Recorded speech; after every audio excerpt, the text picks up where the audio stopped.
دانیہ رضا عوام ٹوڈے میں آپ کی خدمت میں حاضر ہے۔ ناظرین، پچھلا پروگرام جو ہم نے کیا تھا اس میں ہم نے اس چیز کی وضاحت کی تھی کہ طبقاتی سماج کے اندر غیر جانبداری ایک سب سے بڑا جھوٹ اور فراڈ ہوتا ہے، جو سیاست، معاشرت اور صحافت کے اندر آج بڑی بے شرمی اور ہٹ درمی سے بولا جا رہا ہے، جس سے عوام کو رد کرنے کی ضرورت ہے۔ اس سے پہلے کہ آج ہم اپنا اگلا پروگرام شروع کریں، پچھلے پروگرام کے حوالے سے مجھے کچھ ای میلز موصول ہوئی ہیں اور کچھ SMS آئے ہیں، اور انہوں نے لکھا ہے کہ اگر میں یا ہم مزدور عوام کی بات کرتے ہیں تو ہم نے اپنے اسٹوڈیو کے اندر جو یہ پیچھے عمارتیں ہیں فرنکفرٹ کے سینٹر کی، یہ مالیاتی اداروں کی اور سامراجی حکمرانوں کی ہیں، جو یہاں بیٹھ کر مقامی اور عالمی محنت کش عوام کا احتساب کرتے ہیں اور ان کی پالیسیاں بناتے ہیں۔ اس کی بجائے یہاں فیکٹریوں کی، کچی وادیوں کی اور غلاظت کی تصویریں یا اسٹوڈیو آپ کو ترتیب دینا چاہیے تھا۔ لیکن میں آپ کو ایک بات یہاں باور کرواتا چلوں کہ آج تک ہمارے میڈیا نے ہمارے ذہنوں میں بہت پراگندگی پیدا کی ہے۔ محنت کش طبقے کو ہمیشہ گند، غلاظت، بھوک اور ننگ میں دکھایا جاتا ہے، جبکہ کوئی دنیا کا انسان ایسا نہیں ہے جو بھوک، ننگ اور افلاس میں زندہ رہنا چاہے یا اس کی خواہش ہو۔ یہ حکمران طبقہ ہے جو ان کو غلاظت میں دھکیلتا ہے اور پھر ان کی غلاظت کو، ان کی غربت کو دکھا کر NGOs اور مختلف عالمی جو ادارے ہیں وہ چندے اکٹھے کر کے اپنے دھندے چلاتے ہیں۔ لیکن اگر آپ غور کریں تو یہ جو عمارتیں ہیں، یہ آج جو فرنکفرٹ کی تمام عمارتیں ہیں، یہ کسی سرمایہ دار، جگیردار یا فوجی جرنیل کی محنت کا نتیجہ نہیں ہے۔ یہ محنت کا نتیجہ ہے تو محنت کشوں کی اور مزدوروں کی، کیونکہ ان عمارتوں کو بنانے میں جو محنت صرف ہوئی ہے، جو ہاتھ لگے ہیں، جن ہاتھوں نے ان عمارتوں کو بنایا ہے، ناظرین، وہ محنت کشوں کے ہیں، کسی دولت مند کے نہیں ہیں۔ بے شک آگرہ کا جو تاج محل ہے اس کو شاہ جہاں نے بنوایا تھا، لیکن اس نے بنایا نہیں تھا۔ بنانے اور بنوانے میں بہت فرق ہوتا ہے، جس وجہ سے آج جب آپ تاج محل کو دیکھتے ہیں تو آپ اس کی جب تعریف کرتے ہیں، جب اس کی آپ خوبصورتی کی بات کرتے ہیں، یا اس کے علاوہ دنیا کے اندر لال قلعہ یا جتنی بھی تاریخی عمارتیں ہیں، تو آپ ان کے بنانے والوں کی نہیں، اصل میں ان ہاتھوں کی تعریف کر رہے ہوتے ہیں جنہوں نے وہ عمارتیں بنائی ہیں۔ لیکن طبقاتی معاشرے کے اندر جو ظلم انتہا ہے، اس حوالے سے آپ کی بات درست ہے کہ آج محنت کش طبقے کی پیداوار پر ہی، اس کی تخلیق پر ہی اس کا کوئی حق نہیں۔ بہت سارے مزدور جو ٹیلی ویژن کی فیکٹریوں میں، فریج، AC اور مختلف چیزوں کی فیکٹریوں میں کام کرتے ہیں، لیکن وہ خود ان کو استعمال نہیں کر سکتے۔ جب وہ بازار میں جاتے ہیں، یہ تو کہتے ہیں کہ یہ ہماری فیکٹری کا بنا ہے، ان میں ہماری محنت شامل ہے، لیکن وہ ان کا ہوتا نہیں ہے۔ موجودہ معاشرے نے دولت کے زور پر اور ریاست کے مسلح جتھوں کے اوپر عوام کو اس سے محروم کر دیا کہ وہ اپنی تخلیق کے اوپر اپنا حق نہیں جما سکتے۔ ان سے ان کی تخلیق، ان کی محنت نچوڑ لی جاتی ہے اور وہ چند لوگوں کے پیٹ، تجوریاں اور ان کی دولت کی ہوس کو پورا کرتی ہے۔ آج اسی فرنکفرٹ کی عمارتوں کے حوالے سے جو بات ہو رہی ہے، تو یہیں کا ایک دنیا کا عظیم فلسفر کارل مارکس نے جو فلسفہ دیا تھا بیگانگی کا، وہ یہی فلسفہ تھا کہ آج انسان کی تخلیق پر اس کا عمل، اختیار، اسے استاد اور طاقت چھین لی گئی ہے۔ یہی آج کے نظام کا ایک بڑا المیہ ہے کہ آج آپ جو کچھ بناتے ہیں یا جو سماجی دولت ہے، اس کے اوپر سماج کا اختیار نہیں ہے، بلکہ چند لوگوں کا اختیار ہے۔ اسی وجہ سے انقلاب کی اور تبدیلی کی ضرورت آج سب سے زیادہ ہے، شاید اتنی کبھی تاریخ میں نہ رہی ہو۔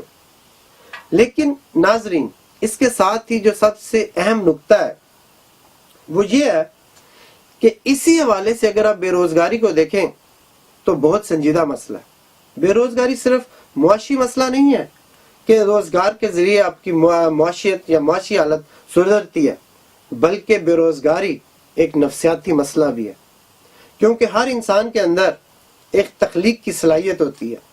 اس کو اس کے اندر معاشرے کو کچھ دینے کے لیے ایک طاقت، ایک محنت ہوتی ہے۔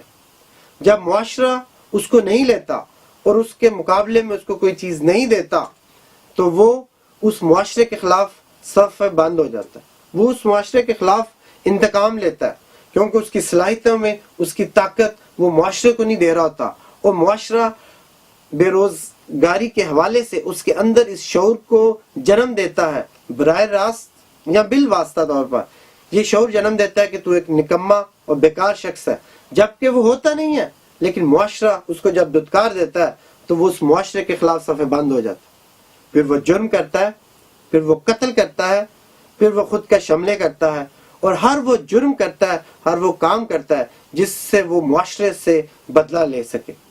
اور یہ آج کا معاشرہ ان بے روزگاروں نے، ان محنت کشوں نے تعمیر نہیں کیا، بلکہ ان دولت مندوں نے تعمیر کیا ہے، اور انہوں نے دولت کے قبضے کے ذریعے اس پر جو قبضہ رکھا ہے اس قبضے کو آج چھڑوانے کی ضرورت ہے۔ ناظرین، اس وجہ سے بے روزگاری ایک نہایت انسانی سماج کے لیے ایک اہم مسئلہ ہے، اور جتنا وہ اہم مسئلہ ہے آج کے نظام نے اس کو غیر اہم بنا کے پیش کیا۔ نہ صرف پاکستان کے اندر بلکہ پوری دنیا کے اندر آج بے روزگاری کا سیلاب ہے، اور جب بے روزگاری کا سیلاب ہوگا اور نوجوان جو تخلیق کار ہوتے ہیں محنت کے ذریعے جب وہ سوسائٹی کو بہت کچھ دے سکتے ہیں اور وہ نہ دے سکیں یا معاشرہ ان کو دھتکار دے تو انتقام تو لیں گے۔ ناظرین، آج کا جو ہمارا ٹاپک تھا نارملی وہ تھا چودھری افتخار چیف جسٹس کی گھر واپسی یا ریٹائرمنٹ۔ اسی معاشرے کے اندر دولت کے اتار و چڑھاؤ کے اندر عدالتوں کو بھی ہمیشہ انصاف کی کالی دیوی بنا کر پیش کیا جاتا ہے، اور یہ انصاف کی کالی دیوی کتنے محنت کشوں کے اور عوام کے خون کی بلی لیتی ہے یہ شاید آپ کو اندازہ ہے۔ چیف جسٹس کو جب مشرف نے اتارا تو ایک ہیرو بنا کر پیش کیا گیا، میڈیا نے، سول سوسائٹی نے ایک ہیرو بنایا کہ یہ ایک سوسائٹی کو تبدیل کرنے کے لیے دیوتا ہے۔ اس دیوتے کو انہوں نے سپورٹ کیا اور اس کو آگے لے کے آئے۔ لیکن ناظرین، چیف جسٹس جتنا تمام عرصے رہا اس سے کیا تبدیل ہوا؟ مہنگائی کے اندر کوئی تبدیلی واقع ہے؟ لوڈ شیڈنگ کے اندر کوئی لوڈ شیڈنگ کے اندر کوئی تبدیلی پیدا ہوئی؟ قتل و غارت کے اندر، ٹارگٹ کلنگ کے اندر، بلوچستان، اندرون سندھ اور پختونخوا کے اندر کیا ظلم کم ہوا؟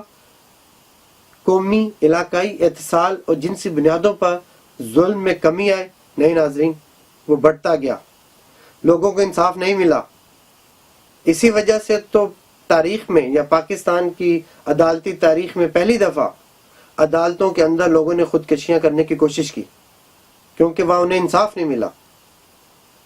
اور انصاف کا جہاں تک تعلق ہے یا قانونوں کو جس حوالے سے ایک مفکر نے بیان کیا ہے کہ قانون ایک اس مکڑی کے جالے کی طرح ہے جس کو طاقتور توڑ کر آگے نکل جاتا ہے، لیکن غریب آدمی، کمزور آدمی اس میں پھنس کر رہ جاتا ہے۔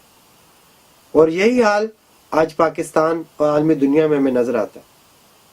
لیکن آج انصاف اتنا مہنگا ہو چکا ہے کہ آج اس کو کوئی غریب آدمی افورڈ نہیں کر سکتا۔ پاکستان کے اندر اب تو زد زبان ایک مقولہ بہت مشہور ہے، کیا وکیل نہ کریں سیدھا جج کر لے، اور یہ پہلے کی بات نہیں ہے، یہ آج کی بات ہے۔ اور دوسرا ناظرین کہ اگر آپ دیکھیں آج کا قانون ہے کیا، کہا جاتا ہے کہ جو جرم کرے اس کو سزا دو، لیکن کبھی اس چیز پہ بات نہیں کی جاتی کہ جرم پیدا کیوں ہوتا ہے۔ چوری کرے اس کے ہاتھ کاٹ دو.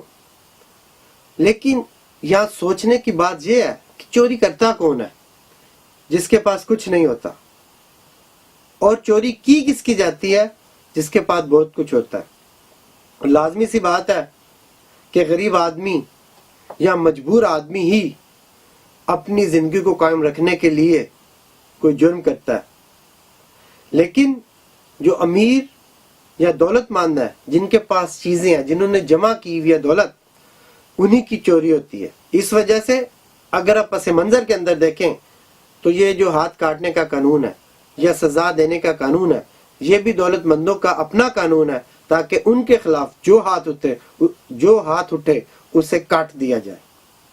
کوئی شخص شوق سے چوری نہیں کرتا, کوئی شخص شوق سے جرم نہیں کرتا, ہمیشہ جرم کی وجہ ہوتی ہے, اور ہم اس جرم کو جب تک تلاش نہیں کریں گے, جب کہ اس کی سماجی بنیادوں کو نہیں دیکھیں گے, ہم جرموں کا خاتمہ نہیں کر سکتے.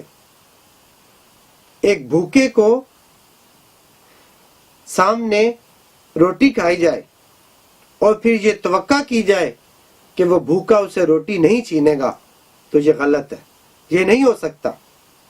اس وجہ سے جب تک معاشرے کے اندر دولت کی مساوی تقسیم نہیں ہوتی, جب تک تمام عوام کا معیار زندگی بلند نہیں ہوتا, تب تک آپ کسی سماج کے اندر کسی بھی ایک جرم کا خاتمہ نہیں کر سکتے. ناظرین, پاکستان کے اندر نہ صرف آج جرم ہے بلکہ پاکستان ایک جرموں کی ماں بن چکی ہے.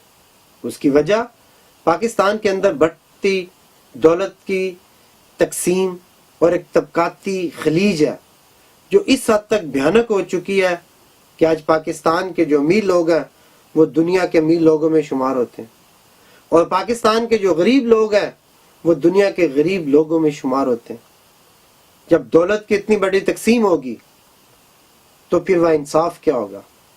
وہاں آپ کوئی جج لا کے بٹھا دیں, وہاں آپ کوئی سادھو سنت لا کے بٹھا دیں, وہ انصاف نہیں کر سکتا, کیونکہ انصاف کا براہ راست تعلق ایک غیر طبقاتی سماج سے ہوتا ہے. جب تک پاکستان کے اندر طبقات سے پاک سوسائٹی جنم نہیں لیتی, امارت اور غربت کا خاتمہ نہیں ہوتا, تب تک وہاں کوئی انصاف نہیں آ سکتا. وہاں کوئی چیف جسٹس, وہاں کوئی سپریم کورٹ, وہاں کوئی ہائی کورٹ اور مقامی عدالتیں کوئی انصاف نہیں لا سکتی. اس لیے اگر انصاف کی جنگ لڑنی ہے, حقیقی عوامی جمہوریت کی جنگ لڑنی ہے اور غیر جانبداری کی جنگ لڑنی ہے, تو آپ کو جانبدار ہونا پڑے گا, عوام کا, محنت کشوں کا, بے روزگاروں کا. اور اس کے لیے ایک تبدیلی کی ضرورت ہوگی. وہ تبدیلی کیا ہوگی؟ وہ تبدیلی کیسے آئے گی؟ اور وہ تبدیلی کون لائے گا؟ اس کے اوپر ہم یقیناً بات کریں گے, لیکن اگلی بار. ناظرین, اپنا اور اپنے جاننے والوں کا بہت خیال رکھیں. ملاقات ہوگی اگلی دفعہ اسی پروگرام میں, اسی وقت.